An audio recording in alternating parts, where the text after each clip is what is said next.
Sa isang warehouse sa Pasay City, nasamsam ang 280 million pesos na naganap siya muna nakasilid sa mga muffler. Galing Zimbabwe ang parcel ng mga muffler. Nadiskubre ang mga droga matapos sila ng package sa X-ray at K9 inspection. Nahuli ang consignee ng parcel na kinilala si Christine Tigranes. Sa isang mall naman sa Quezon City, nakumpiska ang 13.6 million pesos na naganap siya sa live bus operation ng PIDEA. Imbok ang dalawang suspect na sina Arnold Zaragoza at Ansano Makapantan.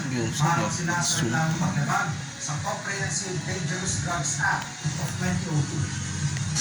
Tinutugis ng mga pulis ang lalaking nagnakaw ng baril at iba pang mahahalagang gamit sa isang bahay sa Maynila. Sa hiwalay na insidente naman sa parehong lungsod, isang babae ang nahuli matapos magnakaw ng cellphone sa isang bahay.